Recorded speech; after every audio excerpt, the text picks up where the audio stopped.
Lord God Almighty, Debrakaya, the earth is full of your glory. Hey, you are holy, Lord God Almighty, you are holy. The earth is full of your glory.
is full of your glory.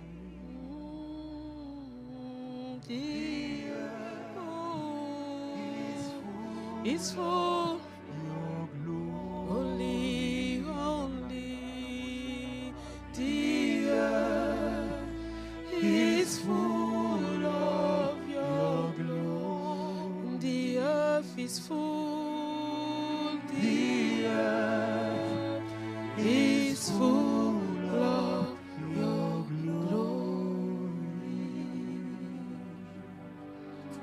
Ha, ha, ha, ha, ha, ha, ha,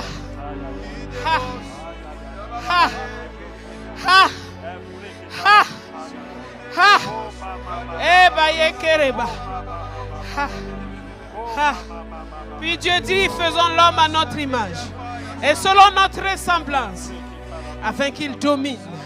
Dieu bénit l'homme et dit, soyez féconds, multipliez et remplissez la terre. Remplissez-la de ma gloire. Remplissez-la de mon image. Remplissez-la de ma gloire. Tu es en Christ. La gloire, l'image. Oh, la terre est remplie de sa gloire. La terre est remplie de sa gloire. La terre est remplie de sa gloire. Car la gloire de Dieu en toi rayonne. La terre est remplie de sa gloire. La terre est pleine. Remplissez la terre. La terre est pleine. La terre est pleine. La terre est pleine de sa gloire. Remplissez. Remplissez. La terre est pleine de sa gloire. La terre est pleine de sa gloire. La terre est pleine de sa gloire. Oh, you are holy, Lord God Almighty. The earth is full.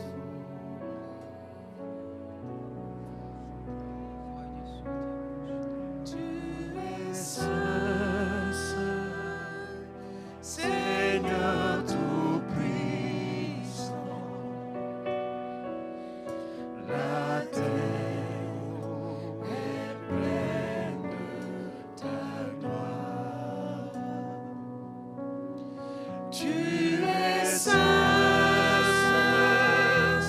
Seigneur tout-puissant. La terre est pleine de ta gloire. Tu es saint uniquement. Tu es saint, Seigneur tout-puissant. La terre est pleine de... Pas tu es saint, saint. Tu es saint. Oui, tu es saint, Seigneur tout-puissant. La terre est pleine de ta gloire. Tu es saint, tu es saint. Tu es saint, Seigneur tout-puissant. La terre est pleine de ta gloire. Oui, tu es saint, tu es saint, Seigneur tout-puissant. La terre est pleine de ta gloire. Père, merci de nous avoir donné ta vie, de nous avoir fait à ton image, à ta ressemblance, de nous avoir recréé en Jésus et de nous avoir donné le Saint-Esprit. Merci d'avoir fait de nous tes enfants et nous portons ta nature de sainteté, ta nature d'amour, ta nature de justice, ta nature divine. Tu l'as mis en nous.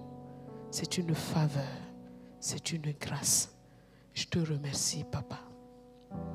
Merci. La terre est pleine de ta gloire. Nous l'attestons, nous le proclamons. Parle-nous ce soir et révèle encore ta gloire dans nos vies. Révèle ta majesté dans nos vies. Que nos vies te glorifient. Que nous puissions marcher selon les voies que tu as tracées. Que nous puissions pratiquer les œuvres que tu as prévues afin que tu sois glorifié et que le monde le voie et qu'il te glorifie, toi qui es dans les cieux. Béni sois-tu, Père, maintenant et à jamais. Amen. Amen, amen, amen. Amen. Amen. Amen, amen, amen, amen. Amen. Amen. Amen. Amen. Amen. Amen. Alléluia. Amen, amen, amen, amen, amen. Gloire à Dieu. Salue ton bien-aimé à côté de toi. Dis-lui, tu es l'image et la ressemblance de Dieu. Et la gloire de Dieu est sur toi. Alléluia.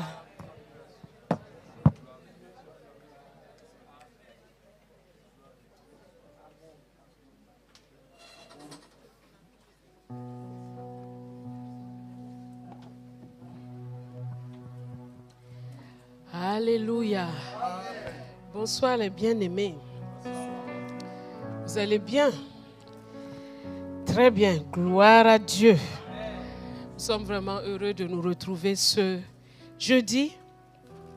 L'apôtre avait dit qu'il allait continuer ce jeudi, mais vous allez être d'accord avec moi que c'est bien aussi qu'il se repose un peu. Oui ou non? Donc il n'a pas menti. On est d'accord, non? Il n'a pas menti. Il vous aime tellement que s'il peut vous prêcher tous les jours, il allait faire un micro pour mettre dans votre chambre. Mais il a besoin de se reposer un peu, de se ressourcer, de rester dans la présence du Père et d'écouter encore l'onction intérieure. Merci, apôtre, pour ton ministère au milieu de nous. Merci pour ton amour pour les enfants de Dieu et pour ton zèle. Il ne se lasse pas, hein? N'est-ce pas? Même s'il est seul dans son affaire, il continue son affaire. Ça, c'est un modèle à suivre. Une détermination à obéir au Père. Et ça, c'est vraiment formidable. Gloire à Dieu. Alléluia. Nous bénissons le Seigneur encore pour sa fidélité et sa grâce. Hier, nous avons eu notre DP, votre DP a eu son anniversaire hier. Que Dieu te bénisse.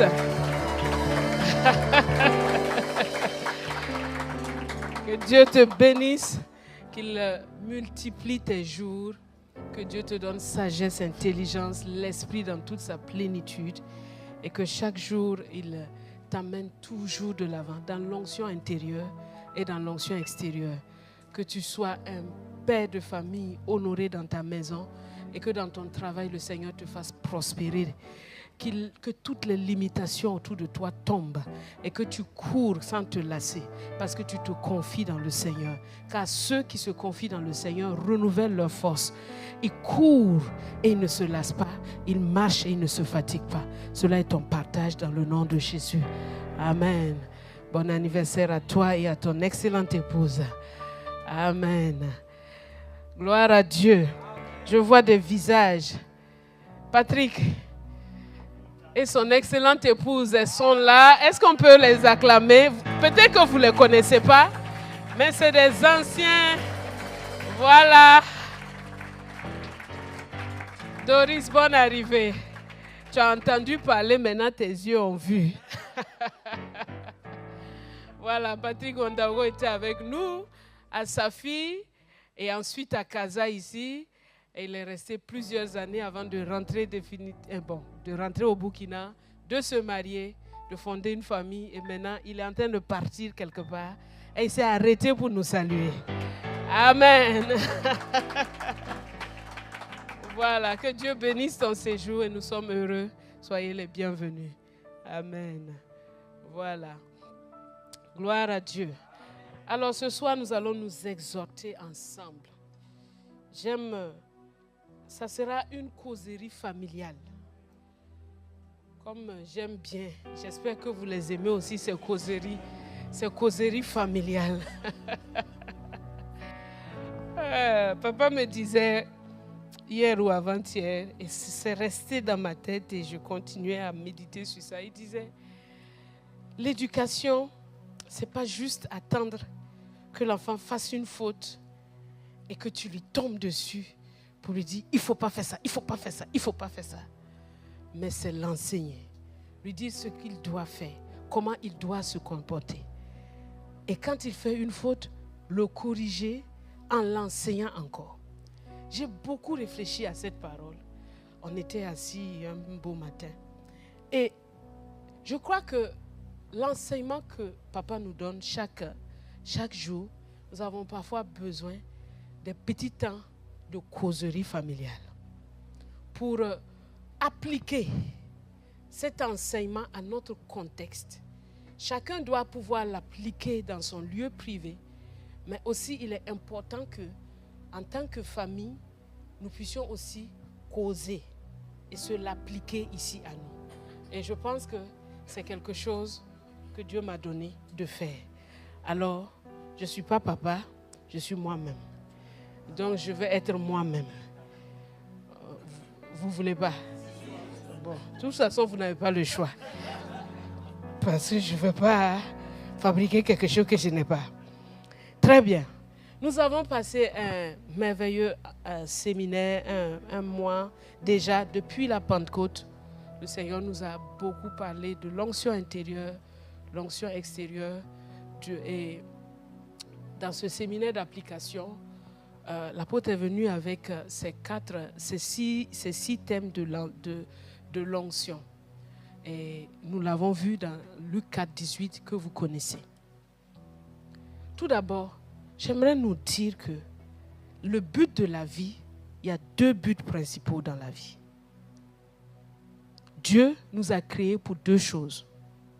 La première, c'est pour l'aimer. C'est pour l'aimer. Tu aimeras le Seigneur ton Dieu de tout ton cœur, de toute ton âme et de toute ta pensée. C'est le premier commandement. C'est pour l'aimer. Le deuxième but, c'est pour aimer notre prochain. Tu aimeras ton prochain. Et quand Jésus est venu, avant de partir dans Jean 15, il a dit, je vous laisse un commandement nouveau. C'est que vous devez vous aimer les uns les autres comme je vous ai aimé. Comme je vous ai aimé. Pas comme tu t'aimes toi-même, mais comme. C'est pourquoi c'est un commandement nouveau. Parfois, si tu ne regardes pas attentivement, tu vas penser que, mais Jésus, en quoi c'est nouveau? C'est le même commandement là. Ce n'est pas le même. Il est différent. Le commandement de l'Ancien dit, tu aimeras ton prochain comme toi-même. Donc la manière dont tu t'aimes, tu aimes l'autre de la même manière. Mais là, Jésus ajoute une coudée supplémentaire. Il dit, tu ne vas pas seulement l'aimer comme toi-même. Tu vas l'aimer comme moi je vous ai aimé. Donc, la référence n'est plus toi, mais Jésus. La référence n'est plus toi. Parce que dans Smyrne et Laodicée, ils avaient deux problèmes. L'église de Smyrne avait un complexe d'infériorité. L'église de Laodicée avait un complexe de supériorité. Et donc, même s'ils s'aimaient eux-mêmes, ils ne s'aimaient pas comme il faut. C'est pour ça que pour certains, Dieu vient te sortir des complexes d'infériorité. Pour d'autres, des complexes de supériorité. C'est pour ça que Jean était l'envoyé avant Jésus. On dit que quand il va arriver, il va faire quoi? Il va préparer le chemin du Seigneur. les vallées vont être rehaussées. C'est-à-dire ceux qui ont les complexes d'infériorité vont être rehaussés. Donc la femme à la perte de sang a été rehaussée. Marie de Magdala, de laquelle il y avait 7 démons, a été rehaussée. La femme adultère, elle a été rehaussée. Zachée, le paria, il a été rehaussé. Et les montagnes ont été abaissées. Les pharisiens ont été abaissés. Les scribes ont été abaissés. Les docteurs de la loi ont été abaissés. Donc, dans notre vie, 2 buts. Je dois aimer Dieu. Et pour aimer Dieu, je dois aimer. Tu as été fait pour ça. Nous avons été faits pour ça. Dieu nous a créés dans l'amour. Il nous a rachetés dans l'amour. C'est l'amour, sa motivation. Parce que c'est sa nature. Les 6 points là. L'amour, c'est la nature. C'est la motivation. C'est l'accomplissement de la loi. L'amour, c'est la clé de la perfection. L'amour, c'est la loi royale. Et c'est le commandement nouveau. Donc, Dieu, chaque jour, quand tu te lèves là, quel est le but de ma vie? Ce n'est pas d'être grand. Ce n'est pas d'avoir de l'argent. Ce n'est pas de rouler carrosse. C'est d'aimer Dieu. À partir du moment où tu aimes Dieu et que tu marches, tu aimes Dieu. Aimer Dieu, c'est garder ses commandements. Donc, vous savez que ce n'est pas un amour sentimental de dire « Ah, moi j'aime Dieu » et tu fais le contraire. Non. Dans la réalité, en esprit et en vérité, pas seulement en parole, mais en action. Quand tu aimes Dieu dans tout ton être et que tu aimes ton prochain, tu es dans la plénitude de vie. Est-ce que tu entends ça?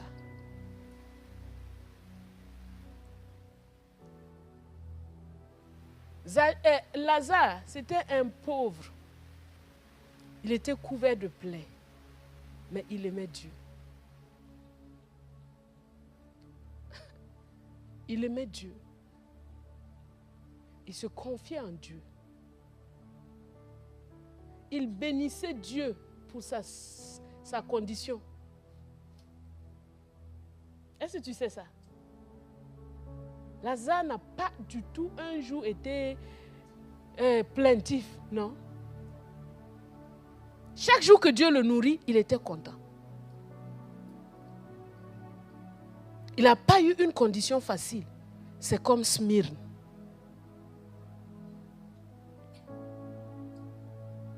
Donc, Dieu est en train de nous dire, mon fils, ma fille, je t'ai fait à mon image, à ma ressemblance.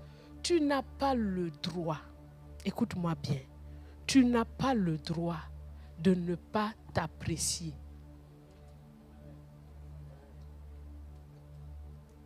Tu sais ça? Tu n'as pas le droit de ne pas t'apprécier. On me regarde vraiment avec comment peux-tu dire une chose pareille? Oui, je le dis. Et je le répète. Et je l'atteste. Tu n'as pas le droit de ne pas t'apprécier. Pourquoi? Parce que celui qui t'a fait a dit que tu es une créature merveilleuse.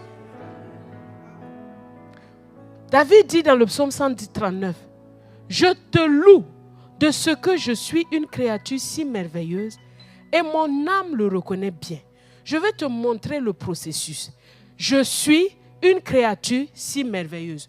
Première chose, je suis une créature si merveilleuse. Que tu le veuilles ou pas, le je suis t'a fait une créature si merveilleuse.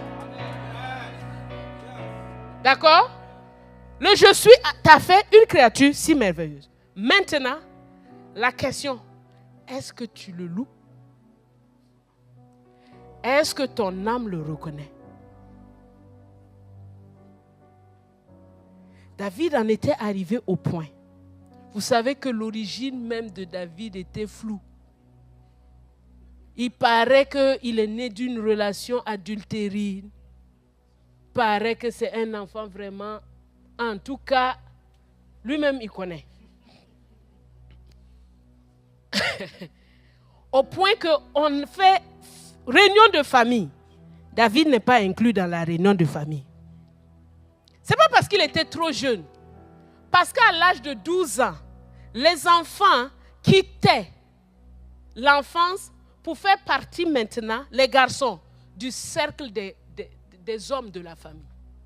Il avait 17 ans. Donc, il avait bien passé l'âge de 12 ans là. Ce n'est pas parce qu'il était petit, on dit, les enfants ne... Non. C'est juste parce qu'il n'avait aucune considération de la part de son père et de ses frères. Point final. Mais est-ce que David s'en est étalé? Il s'est étalé dessus et tout? Non. David a compris que au-dessus de mes parents, il y a un Dieu qui m'a créé. Il y a un Dieu qui m'a fait de toute éternité. Il dit, mon corps n'était pas caché devant toi quand il était fait dans un lieu secret. Le lieu secret, là, ce n'est pas le ventre de ta mère. C'est un autre endroit. Dans la pensée du Père, de toute éternité, avant la fondation du monde. Donc, mon bien-aimé frère, tu n'as pas le droit de ne pas t'apprécier.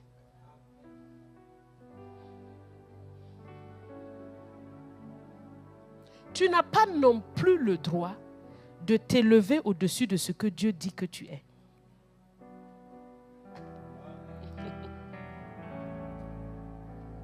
Tu comprends, non? Par exemple, Dieu dit que la femme a été créée à cause de l'homme. Tu entends? C'est écrit dans 1 Corinthiens 11. Dieu dit que la femme a été créée à cause de l'homme. Je sais que j'ai été créée à cause de l'homme, à cause de mon mari. J'ai été créée pour ça. Je n'ai pas le droit de dire que non, moi non, je ne veux pas.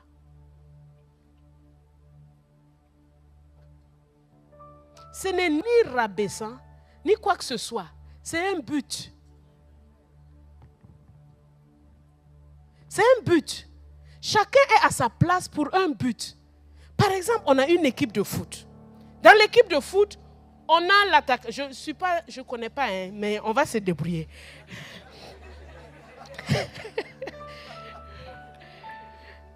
Donc, si je fais des fautes de trucs, pardonnez-moi déjà. Mais je vais faire de mon mieux pour appliquer. Bon, on a dans une équipe de foot, on a 22 joueurs. Mais il y a 11 qui sont sur le terrain. Et parmi les 11 là, il y a un qui est ils ont dit ailier. Voilà. Maintenant, on ne dit plus attaquant, on dit un ailier. C'est ça, non, papa? C'est lui qui regarde le foot tous les jours. Moi, il ne regarde pas le foot. Hein? Oui, je pense que c'est ça. Les ailiers droit ou gauche. Hein? Les deux, c'est les ailiers. Mais ce sont les ailiers qui sont les attaquants, n'est-ce pas? Voilà. Maintenant, il y en a un là. Lui, c'est vraiment le joker de l'équipe. Quand il est là, tout le monde est vraiment encouragé parce qu'on sait qu'on va faire quelque chose de bon. Il y a les attaquants, il y a les milieux, il y a les défenseurs, les milieux et tout. Il y a le coach. Il y a les préparateurs physiques. Il y a tout ce groupe-là. Il y a plein de petits rôles à l'intérieur qu'on ne voit jamais à la télé. Et il y a les 22 là. Il y a les 11 autres là qui peut-être vont jamais jouer un seul match. Mais eux, ils sont toujours présents à l'entraînement. Et avec les 22, ils peuvent faire deux équipes différentes et jouer en temps réel. Oui ou non? Ok. Ils jouent un rôle. Ils jouent un rôle ou bien ils ne jouent pas un rôle? Bon, maintenant, le jour du championnat, l'équipe là a gagné. Disons que c'est une équipe nationale. L'équipe là a gagné. Quand l'équipe là a gagné là, est-ce que c'est la victoire de l'ailier? Est-ce qu'à lui tout seul, il pouvait faire ce travail? Est-ce que c'est la victoire du coach seul? Est-ce que c'est la victoire du préparateur physique seul? Même la femme de ménage qui nettoie dans leur groupe là, est-ce que ce n'est pas aussi sa victoire? Chacun de nous, nous devons apprécier la place que Dieu nous donne dans l'équipe.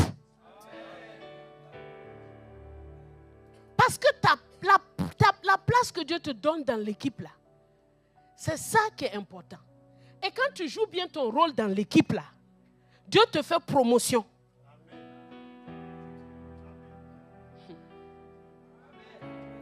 Il y avait un gars, il s'appelait Barnabas.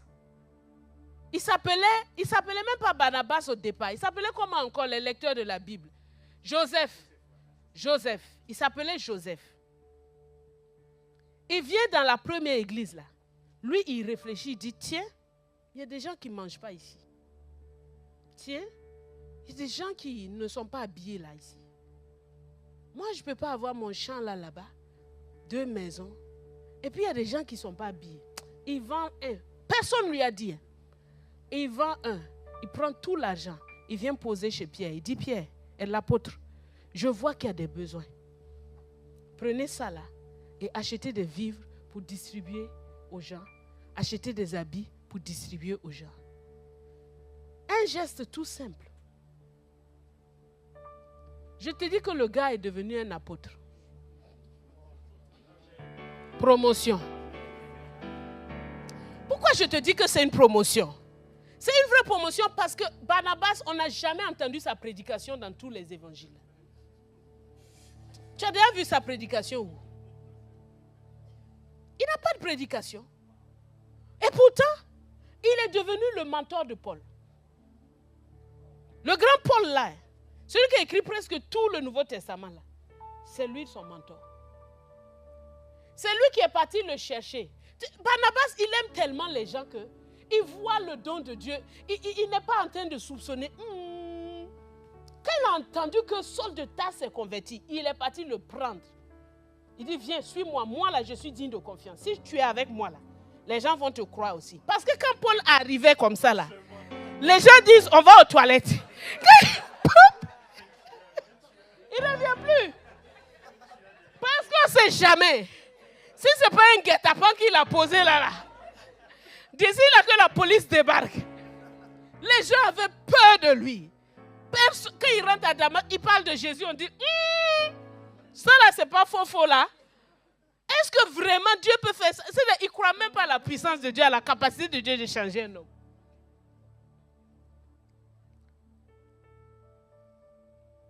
Sois content de qui tu es, d'où tu viens.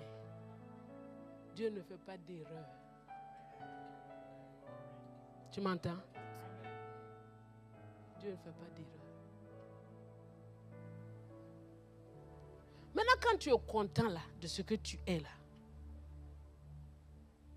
l'apôtre nous a parlé. Il dit, il y a la malédiction, l'immaturité, l'incompétence et la plénitude de vie. En Christ, s'il y a des malédictions cachées, il a déjà enseigné comment. Maintenant, l'immaturité se règle comment? Avec la vie de l'esprit. Tu es dans l'équipe, mais il y a un coach. C'est lui le maître de l'équipe. C'est lui le directeur. C'est lui le pasteur. C'est lui l'apôtre. C'est lui qui connaît tous les rôles. C'est lui qui connaît tout ce qui est écrit dans les livres. Celui-là, il te dit, il faut d'abord être ami avec lui. Il faut d'abord être ami avec lui. Aujourd'hui, nous avons eu la pastorale et il y a une histoire vraiment bouleversante qu'un pasteur a racontée. Il dit que son voisin est venu le voir pour lui dire, voisin, c'est terrible. Il était dans la douche en train de prendre sa douche. Son fils ne savait pas qu'il était dans la douche. Son fils était derrière, dans le mur à côté. Et son fils était en train de causer avec ses amis. Son fils dit à ses amis, tout ce que moi j'attends là, c'est que le papa la meure seulement. Quand il va mourir là, je vais prendre sa maison. Cette maison là, c'est pour moi. Ma soeur, je vais l'envoyer là-bas, de l'autre côté. ma mère, je vais la renvoyer dans sa famille là-bas, à Bobo. Et moi, je vais rester. Les voitures là, je vais faire. Il est en train d'expliquer son plan à ses amis. Et le papa était dans la douche. Il n'a même pas pu terminer son bain. Il est sorti en serviette pour aller voir son voisin, déjà réprimander l'enfant et aller voir son voisin, dit que lui, il ne sait pas comment un enfant peut avoir de telles pensées. Sa propre maman, il dit qu'il va la renvoyer dans sa famille. Vous voyez, l'enfant n'aime pas son père, n'aime pas sa mère, mais il veut les richesses. Il ne peut pas avoir. Son père l'a chassé de la maison. C'est bien, hein? On ne sait pas si c'est bien ou c'est pas. Ce qui est sûr, c'est une catastrophe. Parce que même s'il l'a chassé, ça reste son fils. Ça reste son fils. Et il ne peut pas être content de savoir que son fils a de telles pensées. Il se tourmente. Qu'est-ce qui peut être arrivé qu'un enfant va penser comme ça? Ma femme qui a travaillé avec moi là, elle, tu vas la gérer. C'est ta maman. Mais on peut critiquer cet enfant-là. Mais vrai, est-ce qu'on n'est pas aussi comme ça avec le Saint-Esprit?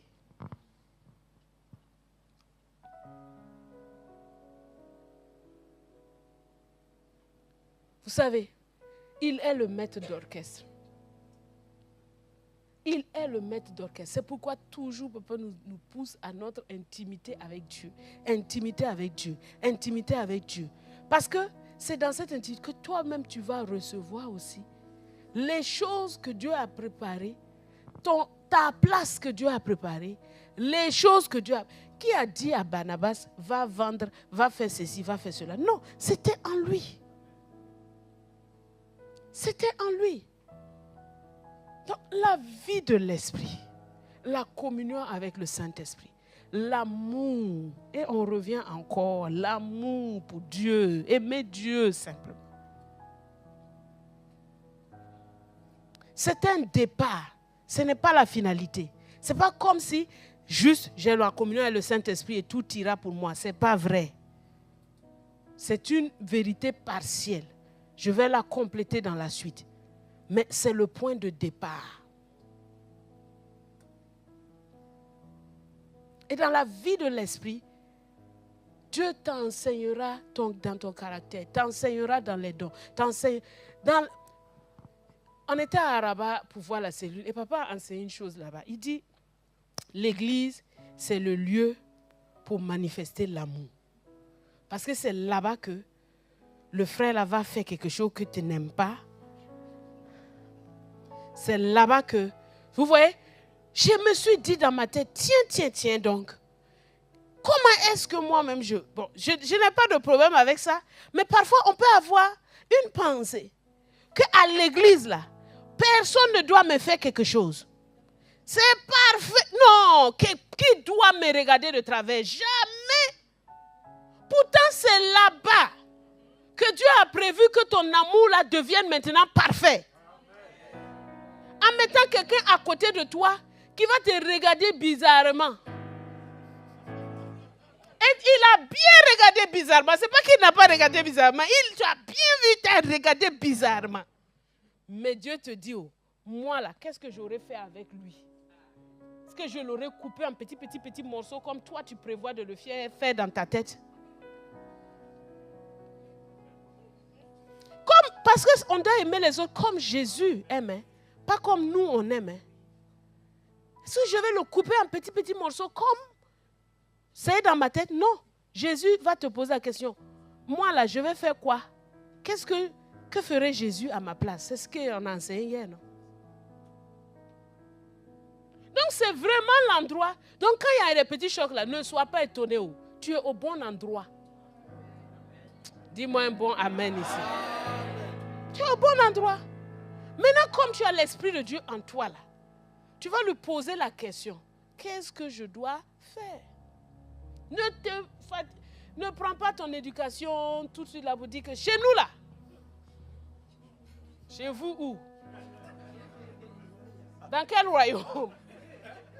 Le royaume, quel royaume?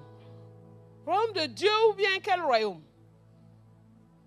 Royaume Baoulé, royaume Mossi, royaume, je ne sais pas, Gourmandjema? Non. Dans quel royaume? Chez nous. Chez nous où? Donc prends courage.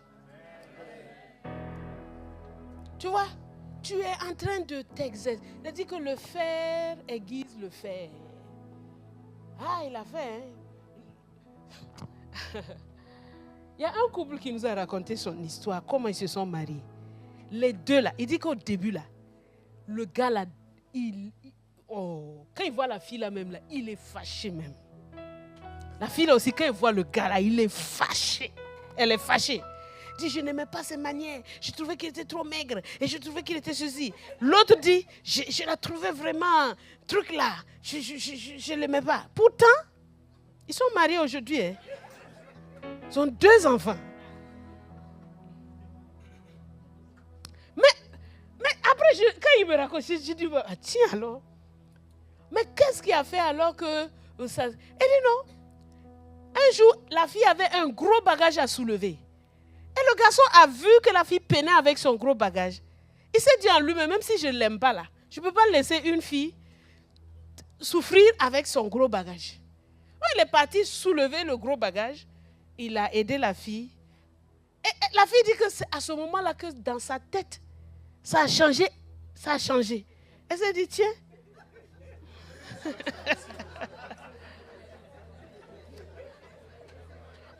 Le gars, vous voyez déjà comment l'ennemi avait déjà miné leur pensée.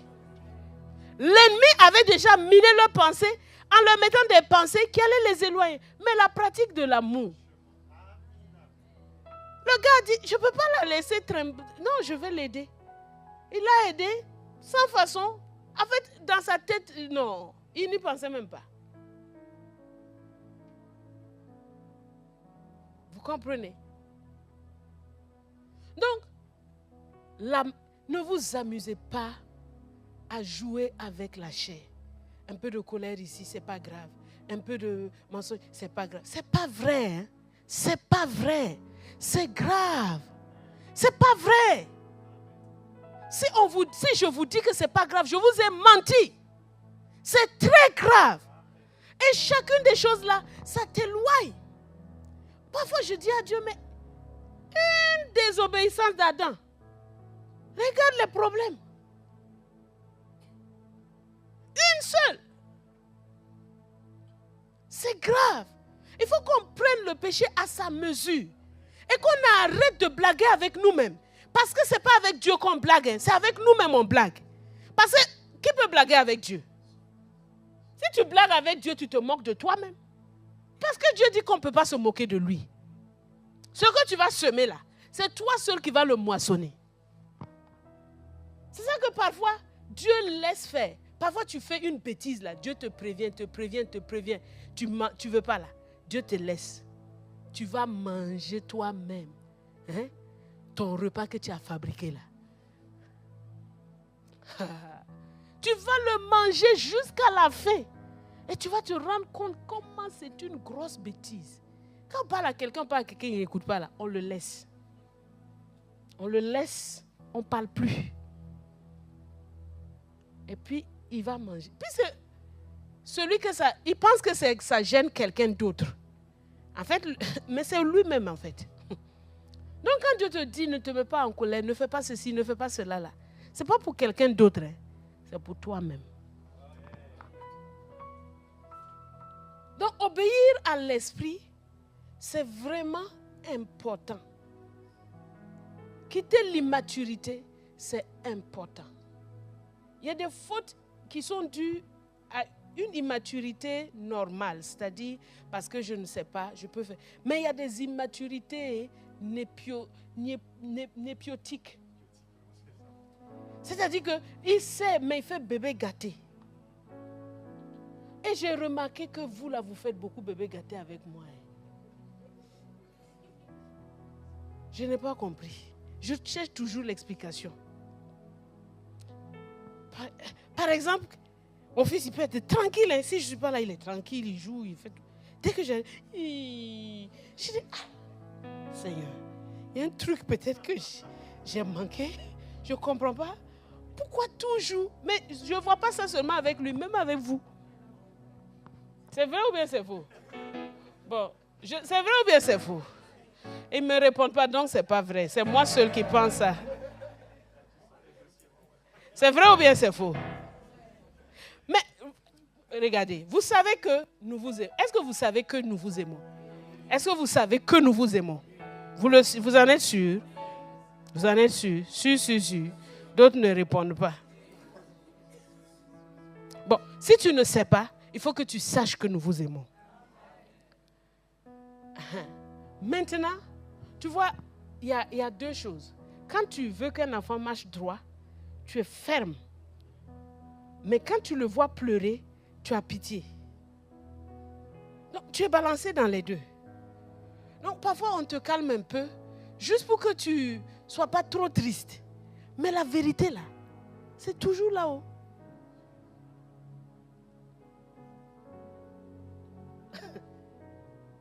Ou bien, par exemple, la semaine passée, dimanche passé, on a eu un truc de santé, là. Et vraiment, les notes, j'étais assise ici, j'attendais les bulletins de tous les responsables. Ils sont venus me donner leur bulletin. Mais je ne donne pas mon bulletin. C'est la maman qui prend les bulletins. Elle ne donne pas son bulletin aux enfants. J'ai gardé mon bulletin pour montrer à mon chef. J'ai regardé les bulletins. Maintenant, on était en train de causer avec le diététicien qui est là. Et puis il dit non, il faut faire juste un peu d'exercice. Je dis vérité, ce n'est pas juste un peu. Dans la vérité, ce n'est pas juste un peu. Parce qu'on te blague, on te dit qu'il faut faire juste un peu. Mais vrai là, ce n'est pas juste un peu. Il faut faire sérieusement. Parce que si tu fais juste un peu, tu n'auras aucun résultat. Et tu vas te penser que, pourquoi chez moi? Ce n'est pas chez toi. C'est que ce n'est pas... Je lisais un article, on dit marcher pour perdre du poids. Ok. Le gars, je l'ai trop aimé. Il dit que si tu marches, tu ne perds pas du poids, c'est que tu ne marches pas assez. Je dis, voilà un gars qui me dit la vérité. Parce que quelqu'un va te dire, non, fais 30 minutes chaque jour. Je fais 30 minutes et puis il n'y a rien qui se passe. Donc, ce n'était pas assez. Et c'est ça la vraie vérité. Il ne faut pas qu'on se dise, non, fais juste un peu, prie juste un peu, lève-toi juste un peu. Ce n'est pas vrai. C'est pas vrai. Sois sérieux. Fais la chose là sérieusement. Lève-toi tôt, prie, lis ta Bible sérieusement. Fais les exercices aussi, il faut aller courir. Bon, mon coach est là, donc je ne peux pas parler beaucoup. Mais on va parler après.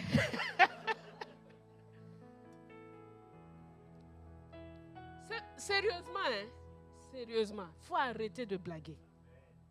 Il faut arrêter de blaguer, arrêter de faire des demi-mesures, un peu par-ci, un peu par-là, pensant que ça va aller. Ça n'ira pas. Ça n'ira pas. Si tu dois faire quelque chose, fais-le sérieusement. Jusqu'au bout. Même quand tu es fatigué, fais-le. Tu sais que c'est sérieux. Même quand tout ton corps te dit non, laisse tomber, c'est faux. Continue, fais ce que tu as à faire. Dans tous les domaines, esprit, âme et corps, dans tous les domaines, fais-le sérieusement. Fais les choses sérieusement. Fais les choses sérieusement. Papa parle doucement. Donc quand il parle doucement là, tu penses qu'il est en train de blaguer. Mais c'est pas... Parce que tu es habitué à ton papa qui crie. Donc tu penses que le jour, quand il crie. Oh, aujourd'hui, là, papa était sérieux. Hein. Mais il est toujours sérieux. Toujours. Mais on n'a pas besoin de crier. Tu es un enfant sérieux. Tu es un disciple sérieux. Fais la chose sérieusement. Sois sérieux. Tu as une chose à faire, fais-le sérieusement. Tu as un objectif à atteindre, fais-le sérieusement. Il faut arrêter de blaguer avec toi-même. Il faut arrêter parce que tu ne tombes personne. c'est toi-même tu te trompes. Si Dieu te dit, le miracle, puise l'eau, remplit les 6 vases. Toi, tu puises, tu remplis 3. Et puis tu dis, bon, Seigneur, on a quand même fait un peu. Fais au moins fais le vin des 3 là, au moins, on va voir. Et puis après, on va compléter le reste. Tu as obéi? Tu as obéi?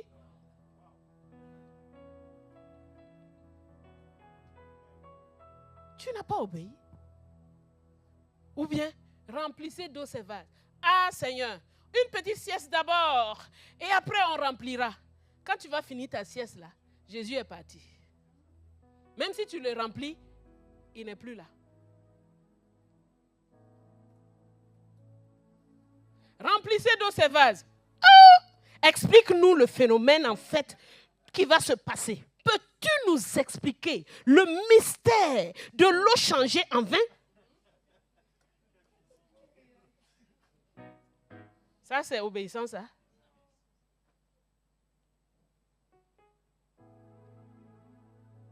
Donc, mes bien-aimés, s'il vous plaît, soyons sérieux. Sérieux avec nous-mêmes. Sérieux avec la parole. Sérieux.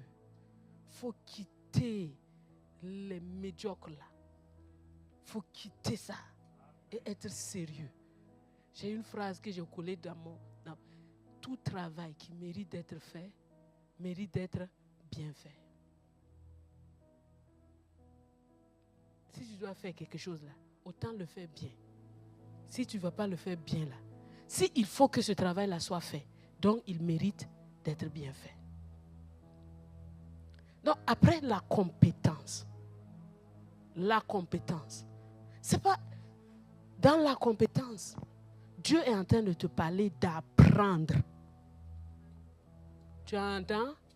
Hein? J'ai sa vie, sa nature et sa capacité. J'ai la vie de Dieu en moi. Tu as la capacité. Tu as la capacité. Tu chantes ça. Dieu m'a rendu capable d'avoir part à l'héritage des saints dans la lumière. J'ai la capacité. J'ai la capacité. Et puis, moi je suis pratico-pratique avec vous. Et puis, après, si tu ne fais rien, dans 1 an, tu vas pleurer. Est-ce que la parole de Dieu, là, c'est la vérité ou bien c'est quoi? Il a dit que je suis rendu capable. Est-ce que tu as appris? L'enfant du village, on me racontait, on avait une prof d'odontostomatologie, elle était d'une rigueur, Madame Abdelaoui. Je ne peux pas oublier son nom, j'ai oublié le nom de beaucoup, mais elle, là, on ne peut pas oublier son nom. Elle était d'une rigueur et d'une excellence dans son travail extraordinaire. Et dernièrement, j'ai reçu mon collègue avec qui on a fait la médecine dentaire, qui est passé ici avec sa famille. On l'a reçu. Et puis, on causait comme ça. Et puis, il me dit, aujourd'hui, j'ai rencontré mon binôme et il m'a expliqué l'histoire de Madame Abdelaoui. J'ai dit, bon, c'est une femme qui vient chez le pauvre de chez les pauvres de chez les pauvres. Mais elle a bossé. Et comme au Maroc, les plus méritants obtiennent la capacité d'entrer dans les grandes écoles de médecine et autres, c'est comme ça qu'elle a eu la médecine dentaire et elle savait qu'il n'y a pas derrière qui va te soutenir. Elle est excellente dans son travail. Jusqu'aujourd'hui, elle est encore à la fac de Rabat. Les autres enfants qui sont restés au village là, peut-être qu'ils n'ont pas fait les études. Est-ce qu'ils ne peuvent pas aussi étudier? Mais si tu ne vas pas à l'école, ton intelligence, ça reste à l'état. Vous comprenez? Tu es chrétien. Est-ce que tu lis? Est-ce que tu lis? Est-ce que tu lis? Tu lis des livres. La Bible et les livres. Le chrétien, je te dis, ta croissance est liée à 2 choses. Ta Bible, les prédications que tu écoutes le dimanche à l'église et les lectures. Est-ce que tu entends? Il faut lire. Parfois, je vous envoie les livres. sur les plateformes. Parce qu'il faut que vous puissiez lire. Même si je lis pour vous, je viens faire résumé, ça n'aura aucun impact sur toi.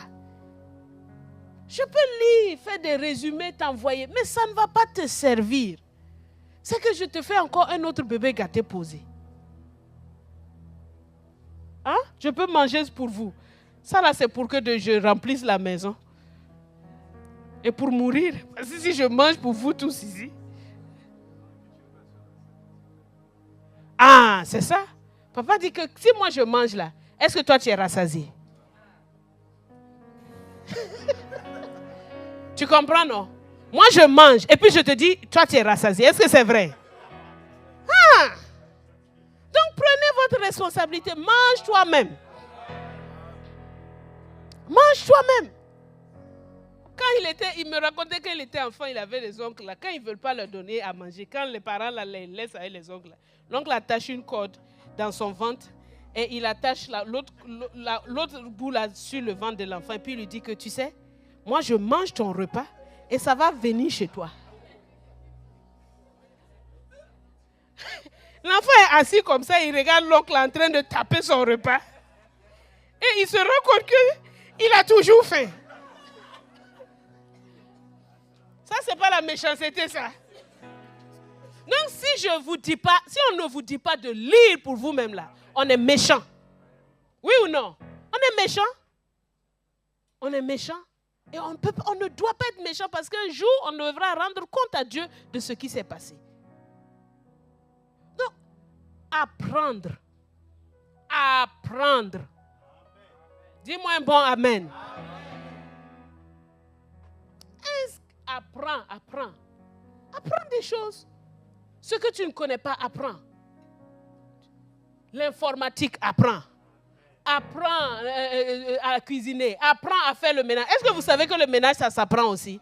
C'est pas juste, tu penses que c'est le balai. Non, hein? Même pour balayer là, c'est une technique. Pour faire le ménage dans une maison là, c'est dans un ordre. Tu comprends, non?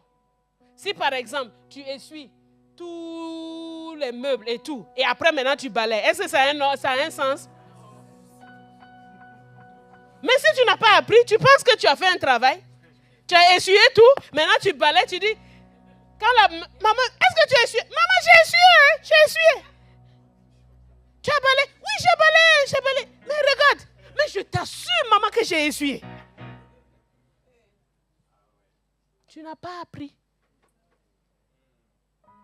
Tu n'as pas appris. Tu sais, on te respecte dans la mesure où tu es utile.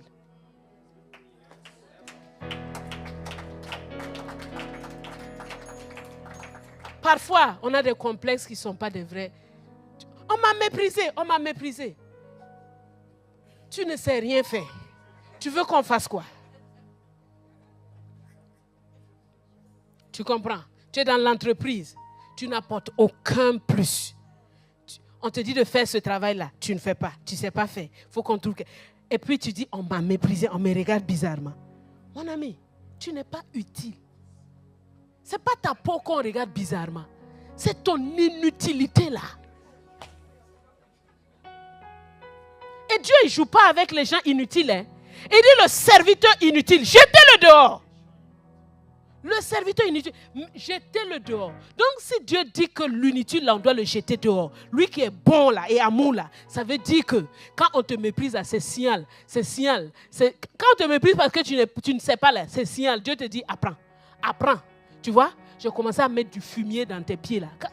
Quand un gars ne produit pas du fruit là, il dit laisse-le une année, on va mettre le fumier. Le fumier là, c'est ces petites humiliations là, les mépris à côté, ça sent mauvais. Pour que tu aies un sursaut et que tu dis assez, c'est assez. Je vais maintenant apprendre, je vais avancer. Il faut apprendre. Je ne sais pas faire quelque chose. C'est pas juste je ne sais pas faire quelque chose. Où est-ce que je vais trouver la formation? Qui est la personne qui peut m'aider? Même si c'est le gars qui te sourit jamais là. Même si c'est le hey, humilie-toi, va apprendre. Hey. Apprends.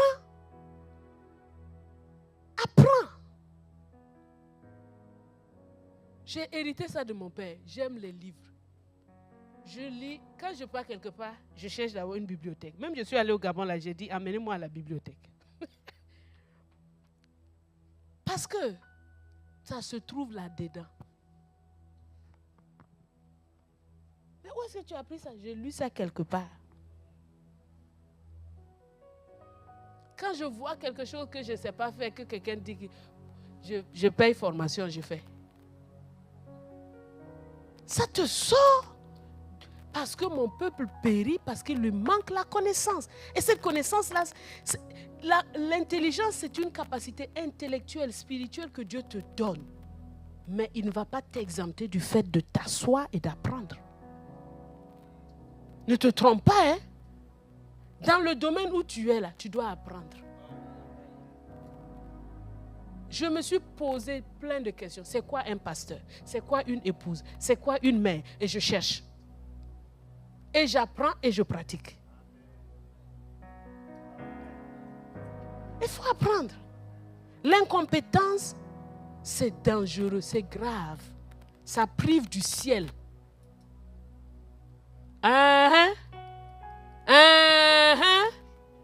Ça prive du ciel, oh, ça prive du ciel. Ne t'amuse pas. Ça prive du ciel. Tu es inutile, incompétent, on ne peut pas compter sur toi. Dieu t'a créé là pourquoi? Il dit poubelle. Donc ce n'est pas de l'amusement. Dieu t'a appelé à ça, à ça, à ça. Compétence. J'apprends, j'étudie. Il faut délaisser les choses inutiles là. Tu dois t'asseoir et réfléchir. Et ça, c'est que la vision plénitude de vie te donne une direction dans laquelle Dieu nous met. Maintenant, toi, tu as ta place là-dedans et tu dois aussi avoir ta... Ce n'est pas une vision hors, mais la vision de Dieu pour toi à l'intérieur. Et tu travailles dedans. Tu travailles dedans. Pour les uns, ça sera ça, le domaine technique. Si on n'avait pas tous ces bien-aimés techniciens qui ont, est-ce qu'on pourrait avancer? Non. Pour d'autres, ça sera... Il y a tellement de domaines, tellement de places où travailler. Tu t'inscris là et tu mets toutes tes forces là parce que tu seras récompensé avec ça. C'est la parabole des talents là. La communion avec le Saint-Esprit, c'est la parabole des vierges. La parabole des talents, c'est la compétence, c'est pas « Oh, merci Seigneur, tu m'as rendu capable. » Non, oui, ça commence comme ça. Tu m'as rendu capable, alors je m'assois. Regardez, on dit que Jésus a appris l'humilité par les choses qu'il a souffert.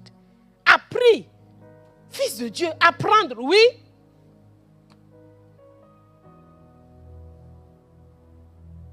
Apprendre. Et puis, il n'y a pas un âge pour apprendre. Il n'y a pas de, oh, nous là, il y a une vieille là hier, l'année passée, qui a passé son bac à 72 ans ou quelque chose comme ça. Elle a fait le bac avec son petit-fils. Elle aussi, elle a eu le bac à 70 ans, là, ou 72 ans. Une vieille. En fait, son petit-fils ne voulait pas bosser et tout. Et à force de l'encourager, non, mamie, c'est trop dur, tu ne comprends rien, tu sais, c'est trop dur. Elle dit, ok, je vais m'inscrire. Je n'ai pas eu le bac, mais je vais m'inscrire et je vais apprendre. Je vais te prouver, on va apprendre ensemble et on va voir que ce n'est pas si difficile que ça. L'enfant là a eu une mention. Elle a eu, je pense, passable quelque chose, mais l'enfant a eu une mention. Donc, elle nous démontre que... Voilà. Donc, Dieu nous montre le chemin. Il nous montre le chemin. Donc, mes bien-aimés frères et sœurs, prenons ça là, marchons dedans. Le samedi, on a eu le service d'onction. Tout le monde a reçu sa part. Que tu le sentes ou que tu ne le sentes pas, tu as reçu ta part. Tu as reçu ta portion. Marche dedans. C'est tout. Marche dedans. Alléluia.